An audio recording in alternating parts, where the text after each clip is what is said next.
When my sister swung that hammer at my daughter's brand new birthday bike, she didn't just destroy metal and rubber, she destroyed 15 years of me making excuses for her behavior. But what happened after I made one phone call? Well, let's just say karma works faster than I ever imagined. My name is Sarah, and I've always been the type of person who avoids confrontation. Growing up as the middle child between two very different sisters taught me that keeping the peace was easier than dealing with the fallout of family drama. Before we jump back in, tell us where you're tuning in from, and if this story touches you, make sure you're subscribed because tomorrow, I've saved something extra special for you. My older sister Jessica was the golden child, the one who could do no wrong in our parents' eyes, even when she was clearly in the wrong. My younger sister Amanda was the baby, sweet and gentle, always caught in the crossfire when Jessica's temper flared. I learned early that my role was to be the mediator, the one who smoothed things over, who made everyone feel better after Jessica's latest outburst. It became such a natural part of who I was that I didn't even realize how exhausting it had become until I became a mother myself. That's when everything started to shift, though not nearly as quickly as it should have. My daughter Emma came into my life 8 years ago through the most unexpected circumstances. I was 32, single, and had just started to think that maybe motherhood wasn't in the cards for me when my college roommate passed away in a car accident. She had been raising Emma alone since she was born, and in her will she asked if I would consider taking care of her daughter. Emma was 7 at the time, with these incredible hazel eyes that seemed to hold way too much sadness for someone so young. The transition wasn't easy. Emma had been through so much loss and trust didn't come naturally to her. She was polite but distant, helpful around the house but never really settling in. I remember the first time she laughed at something I said. We were making pancakes on a Saturday morning, and I accidentally flipped one so high it stuck to the ceiling. The sound of her giggle, genuine and surprised, made me tear up right there in the kitchen. From that moment, I made a promise to myself and to her that I would create a home where she felt safe, loved and protected. Where she could be a kid again without worrying about the adults in her life letting her down. I thought I was doing a pretty good job of keeping that promise, but I didn't realize how much my own family dynamics were affecting her until it was almost too late. Jessica had always been intense. Even as kids, she had this way of making everything about her, of turning every family gathering into some kind of performance where she was the star. She married young to a guy named Derek, who was just as self-centered as she was, and they had 2 kids together, my nephew Tyler who's now 14, and my niece Chloe who just turned 12. They lived about 20 minutes away from us in one of those new subdivision houses that all look exactly the same, with the perfectly manicured lawn and the expensive cars in the driveway. Jessica had always made comments about my life choices. When I decided to take Emma in, she made it very clear that she thought I was being impulsive and foolish. She never said it directly, of course. Jessica was too smart for that. Instead, she'd make little remarks like, "It's so brave of you to take on someone else's problems," or "I just hope you know what you're getting into with a child who's already been through so much trauma." She had this way of making her criticism sound like concern, which made it harder to call her out on it. The comments about Emma started small. Jessica would refer to her as Sarah's kid instead of using her name, even when Emma was standing right there. At family barbecues, she'd make sure Tyler and Chloe had the best spots at the kids' table while Emma ended up squeezed into whatever space was left. When Emma would try to join in conversations or games, Jessica would have this way of looking right through her, like she wasn't really there. I told myself it was just Jessica being Jessica, that she was probably just having a hard time adjusting to the idea of Emma being part of the family. I made excuses for her behavior, the way I always had. I thought if I just gave it time, if I kept being patient and understanding, things would get better. I was wrong. The bike incident happened on a Tuesday in March, right after Emma's 15th birthday. I had been saving up for months to buy her something really special, something that would show her how much she meant to me and how proud I was of the young woman she was becoming. Emma had been talking about wanting a bike for over a year, not just any bike, but a specific model she'd seen online. It was a beautiful mountain bike with a teal frame and silver accents, perfect for the trails we'd been talking about exploring together, once the weather got warmer. I'd researched different bike shops, read reviews, even put aside money from my grocery budget for 3 months to afford it. When Emma's birthday came around, I decided to surprise her. I arranged for the bike to be delivered while she was at school, and I spent the afternoon setting it up in the garage with a big red bow tied around the handlebars. The look on her face when she came home and saw it was everything I'd hoped for and more. Her eyes lit up in a way I hadn't seen since those early days when she was just starting to trust that this was really her home. She ran her hands over the frame like she couldn't believe it was real, then looked at me with tears in her eyes and said, "Mom, this is the most beautiful thing anyone has ever given me." That word "mom" still made my heart skip a beat every time she said it, even after all these years. Emma spent the next week taking care of that bike like it was made of gold. She kept it spotless, checked the tire pressure every day, and even bought a special cover to protect it when it rained. She'd never owned anything that nice before, and watching her take such pride in it made every penny I'd spent feel worth it. She started riding it to school instead of taking the bus, and I loved seeing her pedal down the street each morning with this huge smile on her face. That's when Jessica decided to visit. She called me on a Monday evening, which was unusual because Jessica never called just to chat. When I picked up, she sounded different, more urgent than normal.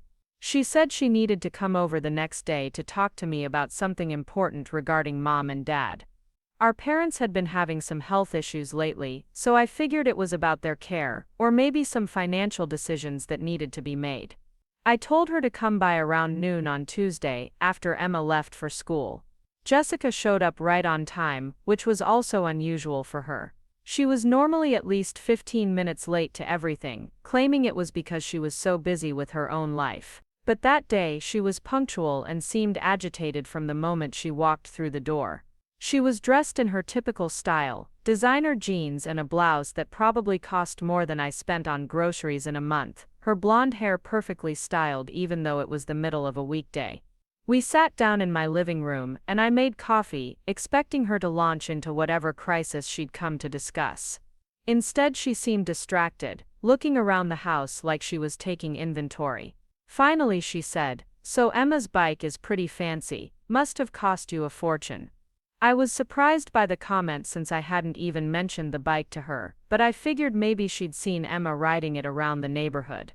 I told her it was Emma's birthday present, that I'd been saving up for it because I wanted to give her something special.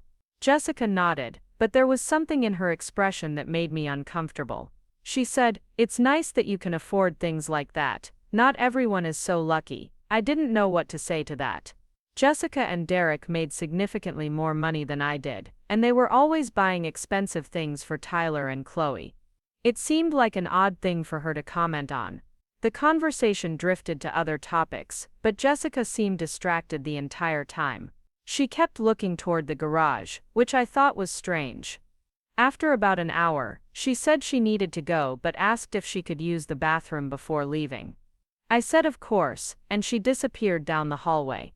I started clearing the coffee cups, and didn't think much of it until I heard a sound that made my blood run cold.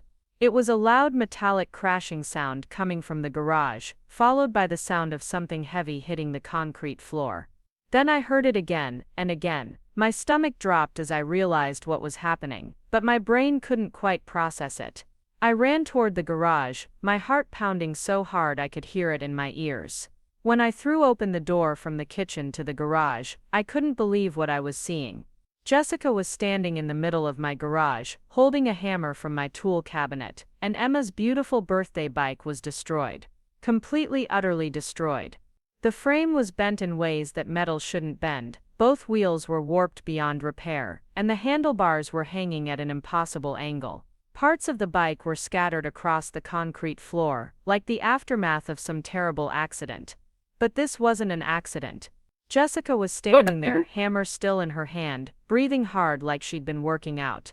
Her perfectly styled hair was disheveled, and there were small scratches on her arms from the bike's sharp edges. She looked at me with this expression that I'd never seen before, something between rage and satisfaction. It was like looking at a stranger wearing my sister's face. I stood there in the doorway, unable to move, unable to speak. My brain was trying to process what I was seeing, but it was too surreal, too impossible to understand. This was my sister, the person I'd spent my entire life making excuses for, defending, trying to understand. And she had just destroyed my daughter's most prized possession with a hammer. In my own garage, while I was making her coffee in the next room, finally I found my voice. "Jessica," I whispered, "what did you do?" She dropped the hammer, and it hit the concrete with a sharp clang that seemed to echo forever. She looked at the destroyed bike, then back at me, and for just a moment, I saw something that might have been regret flash across her face. But then her jaw tightened, and she lifted her chin in that defiant way she'd perfected as a teenager. "She doesn't deserve it," Jessica said, her voice steady and cold. "She's not even really your daughter, Sarah. You've spent all this money on her, given her all this attention, and for what? She's just going to leave you anyway, when she turns 18, just like her real mother left her." The words hit me like physical blows. Each one was calculated to hurt, designed to justify what she'd just done by making it seem like Emma was somehow unworthy of love or nice things. I stared at my sister, this person I'd spent my entire life protecting and defending, and felt something inside me break. Not just my heart, though that was certainly shattered. Something deeper, something that had been holding me back for years from seeing Jessica for who she really was. All those times I'd made excuses for her behavior, all those moments when I'd told Emma that Aunt Jessica just needed time to warm up to her, all those family gatherings where I'd smoothed over Jessica's cruelty by pretending it was just her way of showing she cared. "Get out," I said quietly. My voice was shaking, but not from fear or sadness. It was shaking from a rage so pure and focused that it surprised even me. Jessica seemed taken aback by my tone. She'd expected me to crumble, to cry, to beg her to explain why she'd done this terrible thing. Instead, I was standing straighter than I had in years, looking her directly in the eyes, for maybe the first time in our entire relationship. "Sarah, you need to understand," Jessica started, but I cut her off. "Get out of my house right now, or I'm calling the police." She opened her mouth to say something else, but I held up my hand.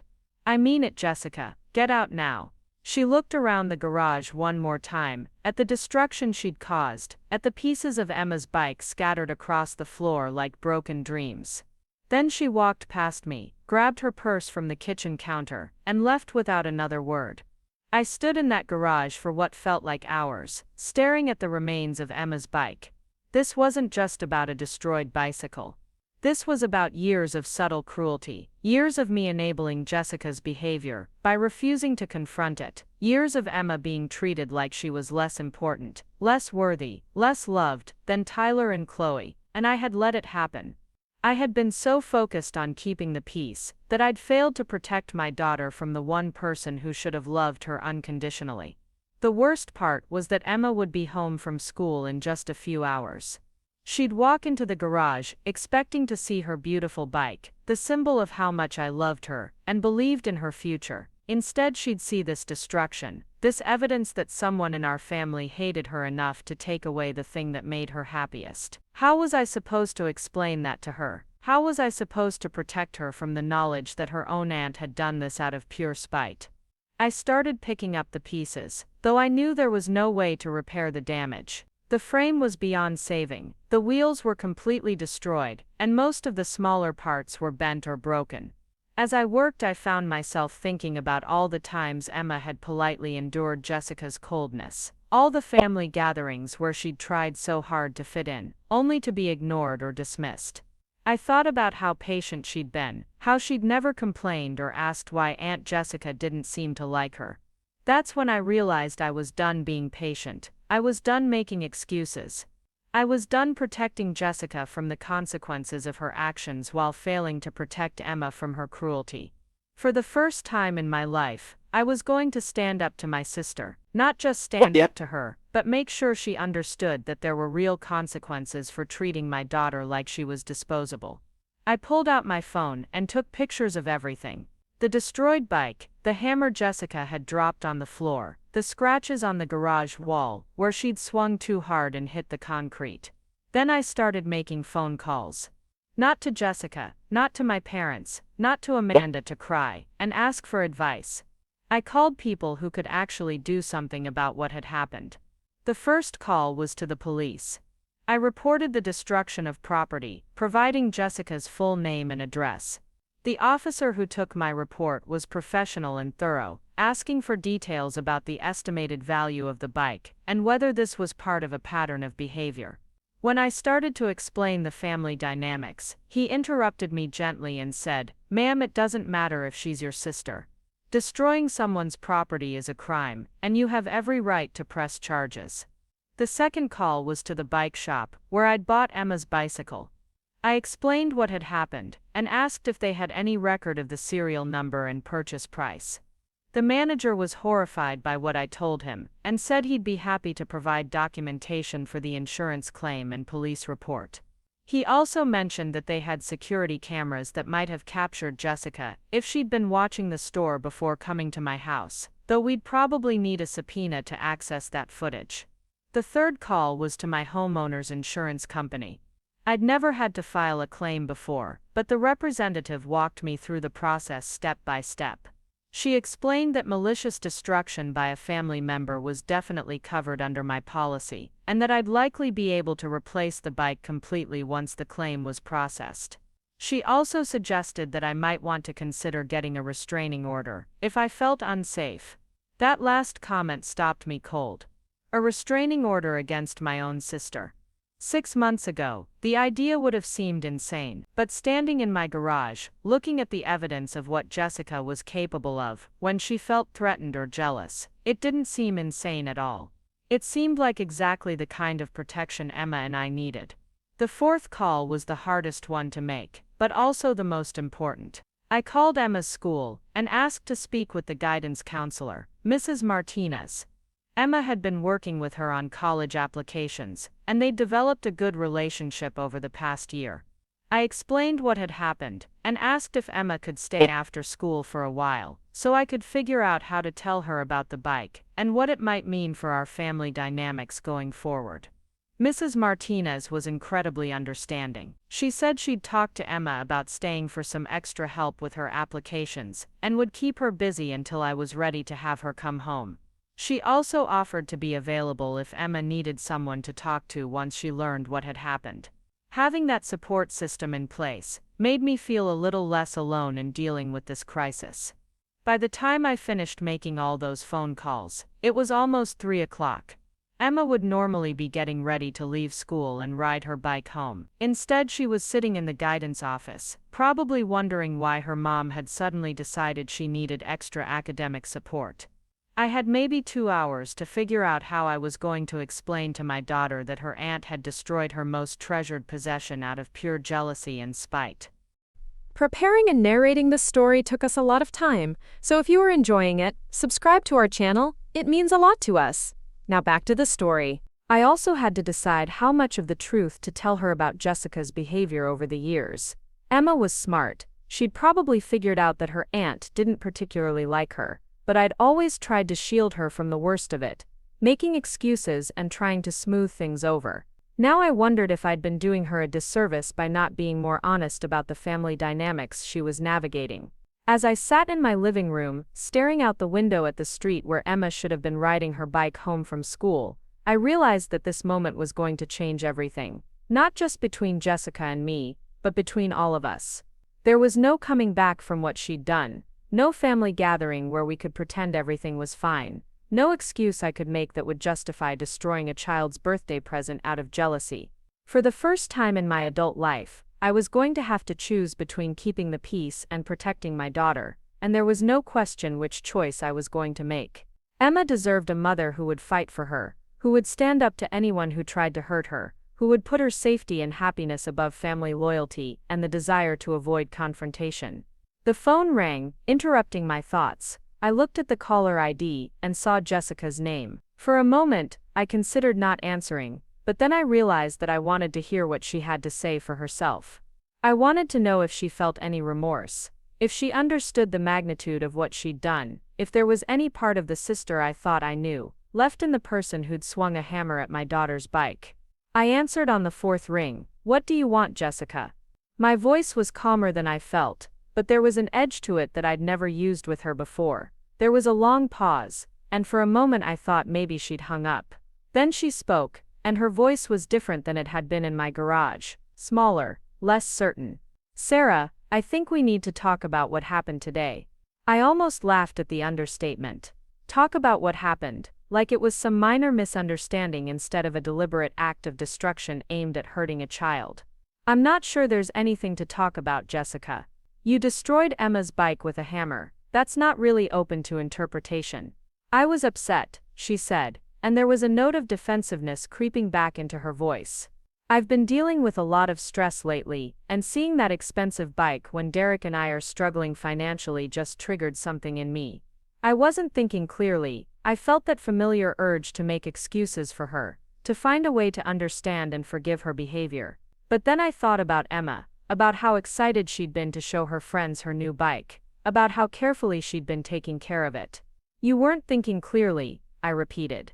"Jessica, you brought a hammer from my tool cabinet and systematically destroyed my daughter's birthday present while I was making you coffee in the next room. That's not a moment of poor judgment, that's a calculated act of cruelty." She was quiet for a long moment, and I could hear her breathing on the other end of the line. "She's not your daughter, Sarah, not really, and I'm tired of watching you pour all your time and money into someone else's child, while your real family gets pushed to the side." There it was again, that same argument she'd made in the garage. The idea that Emma was somehow less deserving of love and care because she wasn't biologically related to me, that my relationship with her was somehow taking away from my relationships with Tyler and Chloe and Jessica herself. "Jessica," I said, and my voice was deadly quiet now, "Emma is my daughter in every way that matters. I chose her, I love her, I've raised her for 8 years, and I would do anything to protect her, including protecting her from you." I could hear Jessica's sharp intake of breath at my words. I'd never spoken to her like this before, never drawn such a clear line in the sand. "You're choosing her over your own family," Jessica said, and now her voice was getting louder, more aggressive. "You're choosing some random kid over your own sister, over your nephew and niece, who have been part of this family their whole lives. Do you realize how sick that is?" I felt something shift inside me at those words, some final piece of my patience and understanding finally snapping into place. "No, Jessica," I said. "I'm choosing love over cruelty. I'm choosing protection over destruction. I'm choosing to be the kind of person who doesn't take a hammer to a child's birthday present because she's jealous that someone else is happy." The line went quiet again, and I could almost feel Jessica's shock at my response. This wasn't the Sarah she was used to dealing with, the one who smoothed things over and made excuses and tried to keep everyone happy. "If you don't calm down and start thinking rationally about this situation," Jessica said, her voice taking on a threatening tone, "you're going to tear this family apart. Mom and Dad are going to be devastated when they find out you're choosing an outsider over their own granddaughter." I almost smiled at the irony of her words. Jessica was the one who'd torn things apart when she'd decided to destroy Emma's bike. Now she was trying to make it seem like my reaction to her behavior was the real problem. "They're going to find out what you did, Jessica. I'm not covering for you this time. I'm not making excuses or trying to smooth things over or pretending this didn't happen. Emma deserves better than that, and frankly so do I." I could hear Jessica's breathing getting faster, more agitated. She wasn't used to being held accountable for her actions, especially not by me. "You'll regret this, Sarah, when Emma leaves for college and never looks back, when she forgets all about the woman who gave her a home. You'll realize that blood is thicker than water. You'll realize that Tyler and Chloe and I are the ones who will still be here for you. But it might be too late by then." The threat was clear, and it was the same one she'd been making implicitly for years. The idea that Emma would eventually leave me, that my love for her was somehow misplaced or temporary, that my real family was the one I'd been born into rather than the one I'd chosen to create. "You know what, Jessica," I said, and I was surprised by how calm I sounded. "If that's the kind of family loyalty you're offering, I don't want it. If being part of this family means watching you hurt my daughter and staying quiet about it, then maybe Emma and I are better off without it." I hung up the phone before she could respond, and immediately felt a weight lift off my shoulders that I hadn't even realized I'd been carrying. For the first time in my adult life, I had stood up to Jessica without apologizing, without backing down, without trying to find a compromise that would make everyone happy. And it felt incredible, terrifying, but incredible. I knew there would be consequences, that this phone call would ripple through our family in ways I couldn't predict. But for once, I didn't care about managing those consequences. I cared about Emma, and about being the kind of mother she deserved. I looked at the clock and realized it was almost 4:30. Emma would be wondering why she hadn't heard from me yet, and I couldn't put off the conversation any longer. I needed to tell her what had happened, and I needed to figure out how to do it in a way that wouldn't destroy her faith in family or make her feel like she was the cause of this conflict. This was going to be the hardest conversation I'd ever had with my daughter, but it was also going to be the most honest one. I drove to Emma's school with my hands shaking on the steering wheel, still trying to figure out how to explain what had happened without completely destroying her trust in people. The parking lot was almost empty when I arrived, just a few teachers' cars and the janitor's van. I sat in my car for a moment, watching students from the after-school programs walking to their rides, and wondered how many of them had to deal with family members who actively tried to hurt them. When I walked into the main office, Mrs. Rodriguez at the front desk smiled at me warmly. She knew me from all of Emma's school events and parent conferences. "Sarah, Emma's been waiting for you in Mrs. Martinez's office. She seemed a little confused about why she needed to stay late, but she's been working on her scholarship essays." I thanked her and made my way down the familiar hallway, my heart pounding harder with each step. Mrs. Martinez's door was open, and I could see Emma sitting at the small conference table with papers spread out in front of her. She looked up when she heard my footsteps, and her face immediately brightened. "Mom, I was wondering when you'd get here," Mrs. Martinez said. "You wanted me to work on my applications, but I thought we were going to review them together tonight." The innocence in her voice, the complete trust that whatever I'd planned was for her benefit, made my chest tighten with emotion. Mrs. Martinez caught my eye and gestured toward the hallway. "Emma, keep working on that personal statement.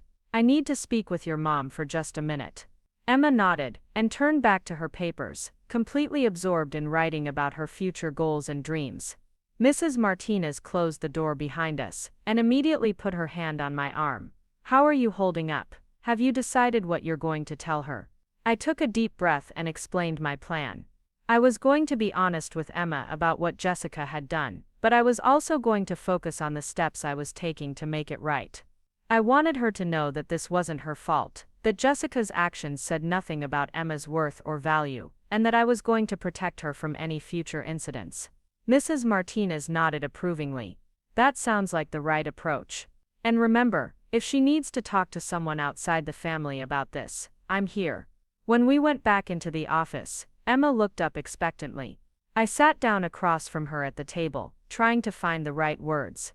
"Sweetheart, something happened today while you were at school, and I need to tell you about it." Her expression immediately grew serious, and she set down her pen. "Is everyone okay? Did something happen to Grandma and Grandpa?" I shook my head quickly. "No, everyone is fine health-wise. But Emma, your Aunt Jessica came over today, and she did something that I need you to know about." Emma's face showed confusion mixed with a hint of wariness. Even though she'd never said anything directly, I could tell she'd picked up on Jessica's coldness over the years. "What did she do?" There was no easy way to say it, so I just said it plainly. "She destroyed your bike with a hammer." Emma stared at me for a long moment, blinking slowly like she was trying to process what I'd just told her. "She what?" Her voice was barely above a whisper.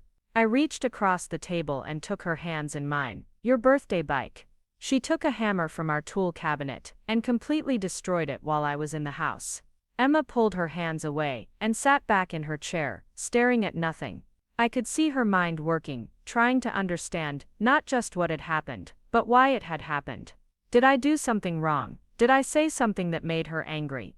The question broke my heart, because it was so typical of Emma, to assume that somehow she was responsible for other people's bad behavior. "Emma, look at me." I waited until she met my eyes before continuing. "You did absolutely nothing wrong. Nothing you said, nothing you did, nothing about who you are caused this to happen. Aunt Jessica made a choice to hurt you because she was jealous and angry, and that choice says everything about who she is, and nothing about who you are." Emma's eyes filled with tears, but she didn't let them fall. "Can it be fixed?" she asked quietly. I had to tell her the truth. "No, sweetheart, the frame is completely bent, both wheels are destroyed, and most of the smaller parts are broken. But I've already called the insurance company, and we're going to replace it. You'll have a new bike, I promise. Emma nodded, but I could see that it wasn't really about the bike anymore. It was about the fact that someone in our family had deliberately tried to hurt her. Mrs. Martinez had been sitting quietly during our conversation, but now she leaned forward. Emma, what your mom is telling you is that when someone in your family tries to hurt you, it's not because you deserve it, it's because they have problems that have nothing to do with you. And the most important thing is that your mom is taking steps to protect you and make sure it doesn't happen again. Emma looked back at me with those serious hazel eyes that always seem to see more than they should. What kind of steps? I explained about calling the police, filing the insurance claim, and documenting everything that had happened. I told her that I'd made it clear to Jessica that her behavior was unacceptable and that there would be consequences. I didn't mention the harsh words Jessica had said about Emma not being my real daughter, but I could tell Emma was reading between the lines. Are you going to get in trouble with Grandma and Grandpa for calling the police on Aunt Jessica? Emma asked. It was such a perceptive question, showing that she understood the family dynamics better than I'd given her credit for. I don't know, I answered honestly. They might be upset with me, but Emma, protecting you is more important to me than keeping other people happy. I should have stood up to Aunt Jessica's behavior a long time ago, and I'm sorry I didn't. Emma was quiet for several minutes, processing everything I'd told her. Finally she said, I always wondered why she didn't seem to like me. I thought maybe if I tried harder, if I was more helpful or more polite, she'd eventually warm up to me, but it was never about anything I did, was it? The maturity in her voice, the way she was able to see the situation clearly, despite being the victim of it, made me incredibly proud and incredibly sad at the same time. No, it was never about you, I confirmed, and I'm sorry I let you think it might be. I kept hoping she'd change, that if I just gave her more time and made more excuses, she'd eventually see how wonderful you are. But that was my mistake, not yours. Emma reached across the table and squeezed my hand. It's okay, Mom. I know you were trying to keep the family together. We drove home in relative silence, both of us lost in our own thoughts. When we pulled into the driveway, Emma asked if she could see what was left of the bike. I hesitated, not wanting her to see the full extent of the destruction, but I also didn't want to hide anything from her. We walked into the garage together, and Emma stood looking at the scattered pieces for a long time without saying anything. Finally, she bent down and picked up the small bell that had been attached to her handlebars. It was dented but intact. She rang it once, and the familiar chime echoed in the quiet garage. I really loved this bike, she said softly. I know you did, I replied. And I'm going to make sure you get another one just like it. Emma nodded, and carefully placed the bell on my workbench. Can we keep this from the old bike? That evening, while Emma was upstairs doing homework, the phone calls started. The first was from my mother, and I could tell from her tone that Jessica had already talked to her. Sarah, Jessica told me there was some kind of incident today involving Emma's bicycle. She said you got very upset and made some threats. I think you both need to sit down and work this out like adults. I took a deep breath before responding. Mom, Jessica didn't tell you about an incident. She destroyed Emma's birthday bike with a hammer while she was in my house. She systematically smashed it to pieces out of pure spite. There's nothing to work out. There was a long pause on the other end of the line. That doesn't sound like something Jessica would do. Are you sure you understood what happened? The fact that my own mother was questioning my version of events, despite having no reason to doubt me and every reason to know Jessica's history of destructive behavior, was infuriating. Mom, I saw her standing in my garage with the hammer in her hand. I have pictures of the destroyed bike. I filed a police report. This isn't a misunderstanding or an exaggeration, this is exactly what happened. Another pause, then, well, even if that's true, calling the police was extreme. She's your sister, Sarah. Family problems should be handled within the family. I felt that familiar pressure to back down, to apologize for standing up for myself and Emma, to find some way to smooth things over and restore the peace.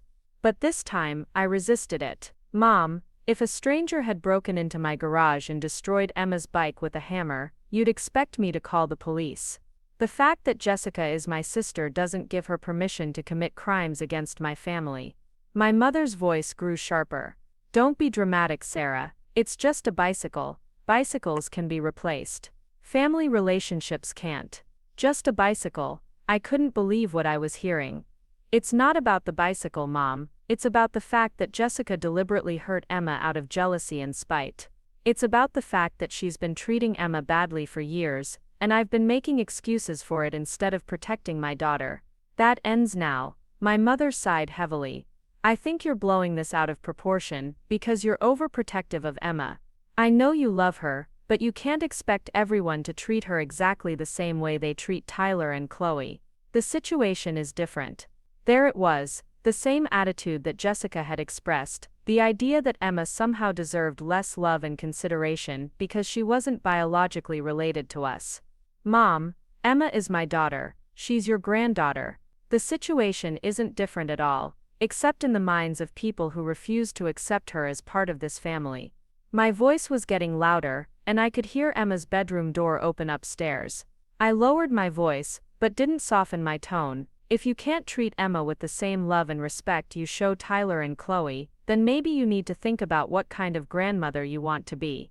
The conversation ended with my mother saying she needed time to think about everything, which I knew meant she was going to call Jessica and Amanda to discuss how unreasonable I was being. Sure enough, 20 minutes later, Amanda called. Unlike my mother, Amanda had always been kind to Emma, but she also had a tendency to avoid conflict at all costs. Sarah, I just talked to Mom, and she's really upset. She said you accused her of not loving Emma, which isn't fair. You know Mom has always been good to Emma. Amanda's voice was gentle but worried, like she was trying to mediate a situation she didn't fully understand. I explained what had actually happened, both with Jessica and the conversation with our mother. Amanda was quiet for a long time after I finished talking. I can't believe Jessica would do something like that, she finally said. I mean, I know she can be difficult sometimes, but destroying Emma's bike, that's cruel even for her. I was grateful that at least one member of my family was willing to acknowledge how serious Jessica's actions were. It gets worse, I told Amanda.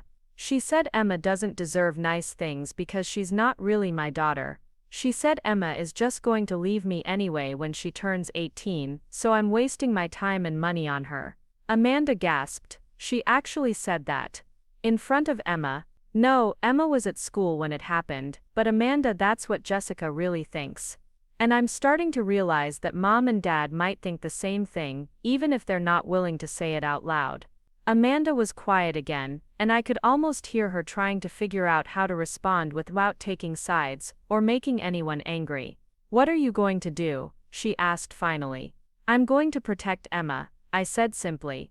I'm going to make sure Jessica faces consequences for what she did, and I'm going to make it clear to everyone in this family that Emma is not optional. She's not someone I'm fostering temporarily, or someone who gets treated differently because of how she came into our family. She's my daughter, and anyone who can't accept that doesn't get to be part of our lives. Amanda was supportive, which meant a lot to me, but she also warned me that Jessica was telling everyone that I was having some kind of breakdown, that my attachment to Emma was unhealthy, and that I was destroying the family over a bicycle. Just be prepared for people to take her side, Amanda said. You know how Jessica can be when she wants sympathy. The next morning, I woke up to 17 missed calls and 43 text messages. Most were from extended family members who had heard Jessica's version of events and wanted to express their concern about my overreaction. A few were from people who had heard rumors and wanted to know what was really going on. And one was from Derek, Jessica's husband, asking if we could meet for coffee to discuss the situation. I ignored most of the messages, but Derek surprised me. He and I had never been particularly close, but he'd always been polite to Emma and hadn't participated in Jessica's subtle cruelty over the years. I called him back and agreed to meet at a coffee shop near my office during my lunch break. Emma was back to taking the school bus, which she didn't complain about, but I could tell she missed the independence of riding her bike. Derek was already waiting when I arrived at the coffee shop, and he looked tired and stressed. He stood up when he saw me and gave me an awkward hug. Sarah, I'm so sorry about what happened. I had no idea Jessica was planning anything like that. He seemed genuinely remorseful, which was more than I'd gotten from anyone else in the family. We sat down, and Derek immediately launched into an explanation. Jessica has been really struggling lately. The business isn't doing as well as we'd hoped, and we're behind on some bills.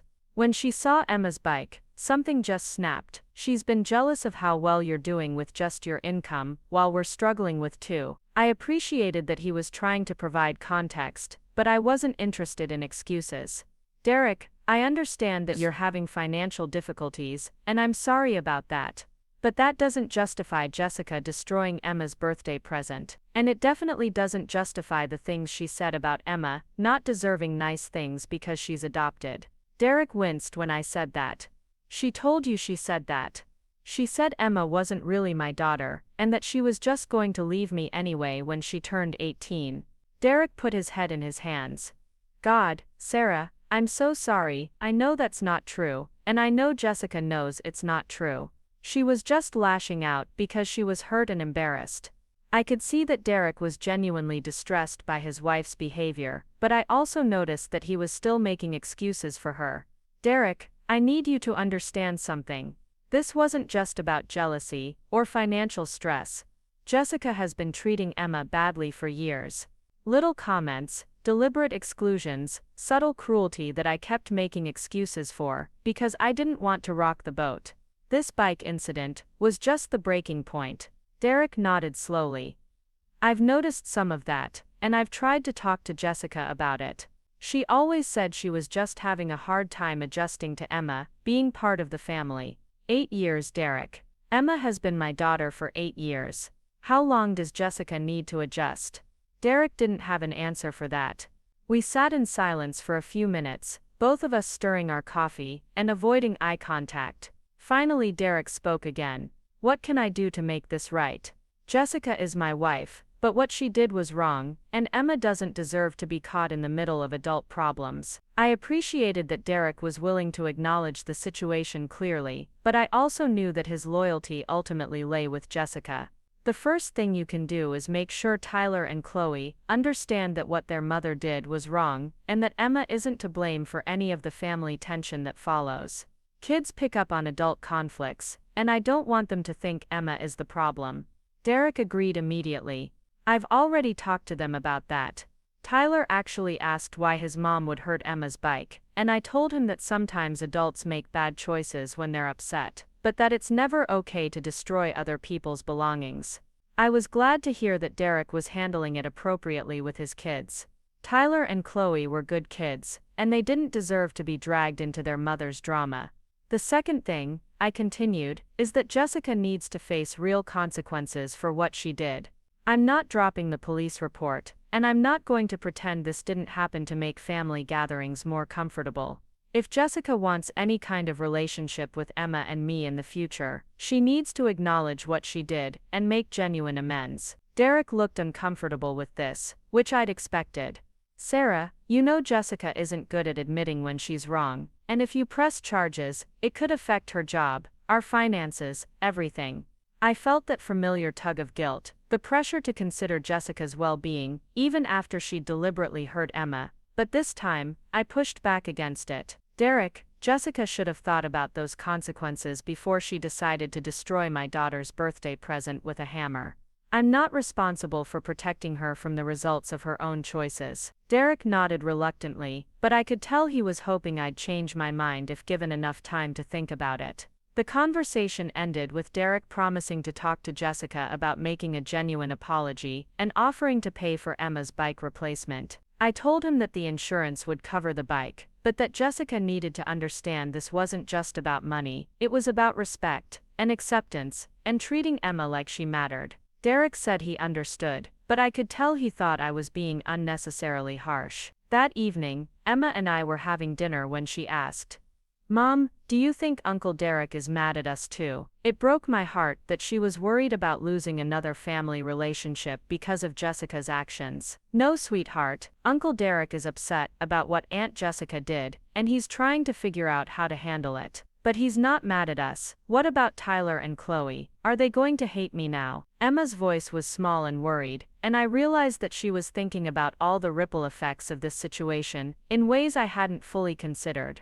Emma, Tyler and Chloe are kids, just like you. They're probably confused about what's happening, but Uncle Derek is making sure they understand that none of this is your fault. Emma nodded, but still looked troubled. I don't want to be the reason the family breaks up. I put down my fork and reached across the table to take her hand. Emma, listen to me very carefully. You are not the reason for anything that's happening. Aunt Jessica's actions are the reason. My decision to protect you instead of protecting her feelings is the reason. But you, just by existing and being loved by me, are not the reason this family is having problems. But if I wasn't here, if you hadn't adopted me, none of this would be happening. Emma's words hit me like a physical blow, because I could see that despite everything I'd said, she was still blaming herself for the conflict. Emma, if you weren't here, I would be a completely different person. I would be someone who didn't understand what it meant to love someone unconditionally. I would be someone who didn't know how strong I could be when someone I love is threatened. You didn't cause problems in this family. You revealed problems that were already there. Emma squeezed my hand and gave me a small smile. I love you too, Mom. We finished dinner and were cleaning up when the doorbell rang. Through the window, I could see a police car in my driveway, and my stomach immediately tensed. Emma saw it too and looked at me with worried eyes. It's okay, I told her. This is probably about the report I filed yesterday. I opened the door to find Officer Martinez, the same officer I'd spoken with on the phone when I'd filed the report. He was a middle-aged Hispanic man, with kind eyes and a professional demeanor. Mrs. Thompson, I'm Officer Martinez. We spoke yesterday about the property destruction incident. I was hoping to ask you a few more questions and take a look at the damaged property. I invited him in and introduced him to Emma, explaining that she was the victim whose bicycle had been destroyed. Officer Martinez was gentle with Emma, asking her a few basic questions about the bike and how long she'd had it, but not pressing her for details about the family situation. Then I took him out to the garage to show him what was left of the bike. Officer Martinez photographed everything from multiple angles and made notes in his report. Mrs. Thompson, based on the value of the bicycle and the extent of the damage, this would be classified as a felony destruction of property. Your sister could face significant fines and possibly jail time if convicted. The seriousness in his voice made it clear that this wasn't just a family squabble that would go away quietly. However, he continued, I have to tell you that cases involving family members can be complicated. The district attorney's office will ultimately decide whether to pursue charges, and they often take family relationships into account. I asked what that meant practically, and Officer Martinez explained that there might be pressure for me to accept restitution instead of pressing for criminal charges. That's completely up to you, Mrs. Thompson. If you want to pursue this as a criminal matter, that's your right. If you'd prefer to handle it as a civil matter and just seek compensation for the damages, that's also your choice. But I want you to know that you don't have to drop charges just because someone is related to you. I thanked him for clarifying that because I'd been wondering if I was overreacting by involving the police. After Officer Martinez left, Emma asked if Jessica was going to go to jail. I explained that it was complicated, that there were different ways the legal system could handle the situation, but that the important thing was that Jessica's actions had consequences. Do you want her to go to jail? Emma asked. It was a hard question to answer honestly. I want her to understand that what she did was serious and hurtful and not acceptable, I said. Whether that happens through the criminal justice system or through some other kind of consequence, I don't know. But I do know that just apologizing and promising not to do it again isn't enough this time. Emma nodded thoughtfully. Because she's had 8 years to stop being mean to me and she never did. The accuracy of Emma's observation stunned me. She was absolutely right. Jessica had had 8 years to accept Emma as part of our family, to treat her with basic kindness and respect, to include her in family activities and conversations. Instead, she'd spent 8 years making it clear that Emma was unwelcome, and I'd spent 8 years making excuses for that behavior. The bike incident wasn't an isolated event, it was the culmination of years of building resentment and hostility. That night, after Emma went to bed, I sat in my living room thinking about everything that had happened over the past 2 days. My phone had been buzzing with messages all evening, but I'd been ignoring them. Most were from family members who had heard various versions of the story and wanted to weigh in with their opinions. A few were from friends who had heard rumors and wanted to offer support. I finally decided to check the messages, and what I found was both enlightening and heartbreaking. My Aunt Carol had sent a long text saying she'd heard I was having some kind of mental health crisis and that I was punishing Jessica for being financially successful by calling the police over a simple misunderstanding. My cousin David had left a voicemail saying he hoped I would come to my senses before I destroyed the family over something so trivial. But there were also messages of support. My friend Lisa from work had texted saying she'd heard what happened and that she was proud of me for standing up for Emma. My neighbor Mrs. Kim had left a note in my mailbox saying that if I needed anything, she was there for me. And Amanda had sent several messages throughout the day, checking on both Emma and me and offering to help in any way she could. The contrast was stark. The people who barely knew Emma or who had never seen Jessica's behavior firsthand were quick to dismiss what had happened and pressure me to forgive and forget. The people who knew Emma well and had witnessed how she'd been treated over the years were supportive of my decision to finally draw boundaries. It told me everything I needed to know about whose opinions actually mattered. I was about to turn off my phone and go to bed when it rang. The caller ID showed Jessica's name, and for a moment I considered not answering. But I decided I wanted to hear what she had to say, whether she'd had time to think about her actions and maybe develop some insight or remorse. I answered on the third ring. "Sarah, we need to talk." Jessica's voice was different than it had been during our previous conversation.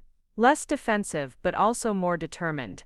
"People are saying you called the police on me. That's insane even for you." I felt my jaw clench at her tone. Even now, even after everything, she was making it sound like I was the one being unreasonable. "I did call the police, Jessica. You committed a crime in my home and I reported it." There was a pause and I could hear Derek's voice in the background, though I couldn't make out what he was saying. "Sarah, you're my sister. Sisters don't call the police on each other over family disagreements. This is getting out of hand." "Family disagreements," I repeated. "Jessica, you destroyed my daughter's birthday present with a hammer. That's not a disagreement. That's deliberate destruction of property motivated by cruelty and jealousy." I could hear Jessica's breathing get faster and more agitated, which told me she was getting angry again. "Fine, I made a mistake. I was upset and I acted impulsively. But calling the police, filing reports, that's vindictive, Sarah. That's you trying to ruin my life because you're mad at me." I almost laughed at the irony. Jessica was accusing me of being vindictive after she'd systematically destroyed Emma's most treasured possession out of pure spite. "Jessica, I'm not trying to ruin your life. I'm trying to protect my daughter from someone who has made it clear that she doesn't consider Emma part of this family. Someone who thinks it's acceptable to hurt a child to make a point about adult financial problems." Jessica was quiet for a moment, and I wondered if maybe my words were getting through to her. "She's not a child, Sarah. She's 17 years old. She's practically an adult. And you act like she's made of glass, like everyone has to walk on eggshells around her because of her precious feelings." The venom in Jessica's voice when she talked about Emma made my stomach turn. This wasn't just jealousy or financial stress, this was genuine hostility toward a teenager who had never done anything to hurt her. "Jessica, Emma is my child, regardless of her age. And the fact that you think her feelings don't matter, that she deserves to be hurt because she's 17 instead of 7, tells me everything I need to know about the kind of person you've become." I could hear Jessica's sharp intake of breath at my words. "The kind of person I've become. Sarah, you're the one who's changed. You used to care about family. You used to understand that blood relationships matter more than these temporary attachments you form with strays." The word strays hit me like a slap. That's what Jessica really thought of Emma, and probably what she'd always thought. Not as my daughter, not as their niece, but as some kind of temporary project that I'd taken on. "Emma isn't a stray, Jessica. She's my daughter. She's been my daughter for 8 years, and she'll be my daughter for the rest of my life. The fact that you can't understand that says everything about you and nothing about her." My voice was shaking with anger now, but I was determined to stay in control of this conversation. "Whatever delusion you want to live in is fine with me," Jessica said,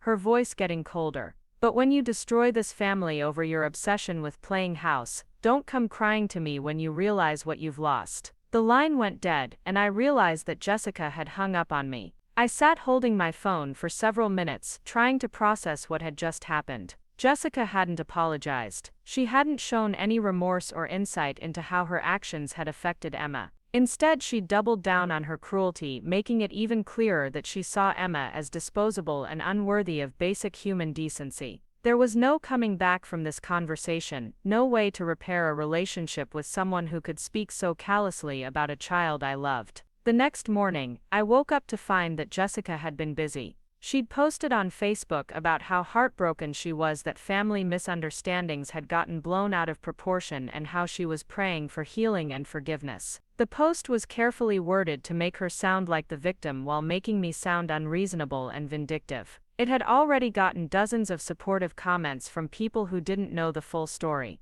But I also woke up to find that the insurance company had processed my claim faster than expected. They were cutting me a check for the full replacement value of Emma's bike, plus a little extra for the inconvenience. I could have a new bike ordered and delivered within the week. It was a small bright spot in an otherwise dark situation. When I told Emma about the insurance money over breakfast, her face lit up with excitement for the first time since the incident. Really, I can get the same bike again. I told her she could get the exact same model, or she could look at other options if she wanted to try something different. I think I want the same one, she said, but maybe in a different color this time. We spent that evening looking at bike websites together, comparing features and colors. Emma finally decided on the same model but in a deep purple instead of teal. I want it to be similar but not exactly the same, she explained. So it's mine, not a replacement for what Aunt Jessica destroyed. The maturity of her reasoning impressed me once again. She was processing this situation in a healthier way than most of the adults in our family. 3 weeks later, Jessica showed up at my workplace. I was coming back from lunch when I saw her sitting in the lobby of my office building, dressed in what I recognized as her serious meeting outfit. Black blazer, white blouse, her hair pulled back in a tight bun. She looked like she was there for a job interview, not a family reconciliation. When she saw me, she stood up immediately and walked over with that determined stride I remembered from our childhood. "Sarah, we need to talk. This has gone on long enough." Her voice was calm but firm, like she was addressing an employee who had gotten out of line. I looked around the busy lobby, very aware that we were in my professional environment, and that several of my coworkers were within earshot. "This isn't the place, Jessica," I said quietly, moving toward the elevators. She followed me, her heels clicking on the marble floor. "Then where is the place? You won't answer my calls, you won't respond to my texts. You've left me no choice but to track you down." The elevator doors opened, and I stepped inside, hoping she wouldn't follow. She did. As soon as the doors closed, Jessica launched into what was clearly a prepared speech. "I've talked to a lawyer, Sarah. What you're doing is harassment. Filing false police reports, refusing to communicate about a resolution, turning the whole family against me. I could sue you for defamation." I stared at her in disbelief. Even now, facing potential criminal charges for destroying Emma's bike, she was trying to make herself the victim. "False police reports," I said as the elevator climbed to the 7th floor. "Jessica, I have photographs of what you did. I have documentation of the bike's value. I have witness statements. There's nothing false about any of it." The elevator dinged, and the doors opened onto my floor. I stepped out, but Jessica grabbed my arm. "Sarah, listen to me. I'm willing to pay for the bike. I'll write you a check right now for whatever it cost. But this criminal charges nonsense has to stop. It's embarrassing for the whole family." She pulled out her checkbook, like she actually thought money could fix what she'd done. "I don't want your money, Jessica. The insurance already covered the bike." "Then what do you want?" she asked, her voice rising slightly. Several of my coworkers looked up from their desks, and I felt my face flush with embarrassment. This was exactly what I'd been trying to avoid. "I want you to leave me alone," I said firmly. "I want you to stay away from Emma and me, and I want you to stop spreading lies about what happened." Jessica's carefully composed facade finally cracked. "Lies. The only person spreading lies is you. You've turned Mom and Dad against me, you've got Amanda thinking I'm some kind of monster, and now you're trying to ruin my reputation at work by having me arrested." Her voice was getting louder, and I could see my boss looking over from her corner office with concern. "Jessica, you need to leave now, or I'm calling security." She looked around and seemed to realize for the first time that we were in a professional setting with people watching. Her face turned red, and she shoved her checkbook back into her purse. This isn't over, Sarah. You can't hide behind lawyers and police officers forever. Eventually, you're going to have to face the consequences of what you're doing to this family. She turned and walked back toward the elevators, her heels clicking angrily on the floor. I stood there for a moment, my hands shaking slightly from the adrenaline, before walking to my office and closing the door. My assistant knocked a few minutes later and asked if everything was okay. I told her it was a family issue, and that if Jessica came back, she should call security immediately. That evening I got a call from the district attorney's office. The prosecutor assigned to Jessica's case, a woman named Linda Chang, wanted to discuss the charges and the possibility of a plea agreement. Miss Thompson, your sister's attorney has approached us about resolving this case without going to trial. I wanted to talk to you about what that might look like before we proceed. Miss Chang explained that Jessica could plead guilty to a misdemeanor destruction of property charge, pay a fine and complete community service. She would also have to make full restitution, even though the insurance had already covered the bike. The restitution would go to you, not the insurance company. Miss Chang clarified. It's about acknowledging the harm she caused. What about the felony charges? I asked. Miss Chang sighed. That's where it gets complicated. Your sister's lawyer is arguing that the destruction was impulsive, not premeditated, and that the family relationship creates mitigating circumstances. They're pushing for the misdemeanor plea, and honestly, it might be the best outcome we can get without going to trial. I asked what would happen if we went to trial, and Miss Chang was honest about the challenges. Family cases are always difficult for juries. There's often an expectation that families should work things out privately. And your sister's lawyer will probably argue that you're being vindictive, that this is about family drama, rather than genuine criminal behavior. I thought about it for several days before making my decision. I called Miss Chang back and told her I would accept the misdemeanor plea if Jessica agreed to stay away from Emma and me for at least 1 year, and if she had to complete her community service at a children's advocacy center. I want her to understand what it means to hurt a child, I explained. Miss Chang said she would present the terms to Jessica's lawyer and get back to me. 2 days later, she called to say that Jessica had agreed to everything. The plea hearing was scheduled for the following week. Miss Thompson, I have to ask, are you sure this is what you want? Once she pleads guilty, this becomes part of her permanent record. There's no taking it back. I thought about Emma, about the careful way she'd packed away the bell from her destroyed bike, about how she'd stopped talking about family gatherings, and had started making plans for holidays that didn't include extended family. I'm sure I told Miss Chang, some things shouldn't be taken back. The day of the plea hearing, I took time off work to attend. Emma asked if she could come with me, but I thought it would be better if she didn't have to see Jessica in a courtroom setting. The hearing was brief and formal. Jessica stood before the judge and admitted guilt to misdemeanor destruction of property. She agreed to pay a fine, complete 40 hours of community service, stay away from me and Emma for 1 year, and pay restitution. Jessica's lawyer tried to make a statement about how sorry she was, and how this was an aberration in her character, but the judge cut him off. Miss Peterson, you destroyed a child's birthday gift with a hammer. There's no excuse for that behavior, and I hope you use this experience to reflect on your actions. Jessica nodded silently, but I could see the anger in her posture. After the hearing, Jessica walked past me in the hallway without making eye contact. Derek was with her, and he gave me a small nod of acknowledgement, but didn't stop to talk. I drove home feeling like a weight had been lifted off my shoulders. It wasn't about revenge or punishment, it was about finally, officially, drawing a line and saying that some behavior was unacceptable. Emma's new bike had arrived the week before, and she'd been riding it to school every day. When I got home that afternoon, I found her in the garage, adjusting the seat height and checking the brakes with the same careful attention she'd given to her original bike. How did it go today? She asked without looking up from her work. It's done, I told her. Aunt Jessica admitted in court that what she did was wrong, and she agreed to stay away from us for a year. Emma nodded thoughtfully. Do you think she actually thinks it was wrong, or do you think she just said that because she had to?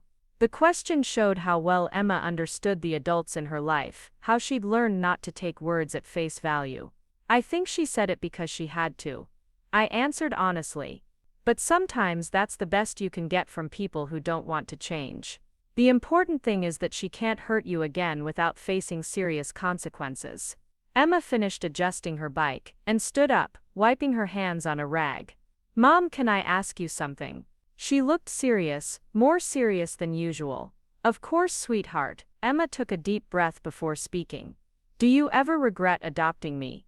Do you ever think your life would be easier if you just stayed single and didn't have to deal with all this family drama?" The question hit me like a physical blow. "Emma, no, never, not for 1 second." I walked over and put my hands on her shoulders, making sure she was looking directly at me. "You are the best thing that has ever happened to me. You make my life better in every possible way. This family drama isn't your fault, and it's not something I regret dealing with.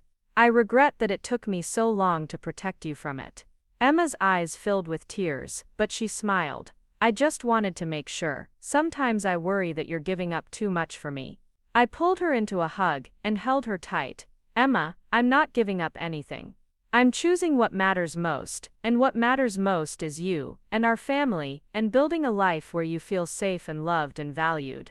The restraining order period passed quietly. We didn't hear from Jessica directly, though Amanda kept me updated on family news. Jessica had completed her community service at a local organization that provided support services for foster children, which I hoped had given her some perspective on what Emma had been through before I adopted her. But Amanda said Jessica never talked about the experience, just checked off the required hours and moved on. Our extended family slowly began to understand what had really happened. Some relatives reached out to apologize for initially taking Jessica's side without knowing the full story. Others remained distant, apparently convinced that I had overreacted and damaged family relationships over a bicycle. I was okay with that division because it showed me who really understood what family meant. Emma thrived during that year without Jessica's negative presence in our lives. She became more confident, more willing to speak up about her opinions and feelings. She joined the art club at school and had her work displayed in the spring art show. She applied to 3 colleges and was accepted to all of them, with partial scholarships for 2. Watching her grow into her own person without the constant undercurrent of family tension was amazing. When Emma turned 18, we had a small celebration with Amanda, my parents, and a few close friends. My parents had made an effort to repair their relationship with both Emma and me after the bike incident, and while things weren't perfect, they were better.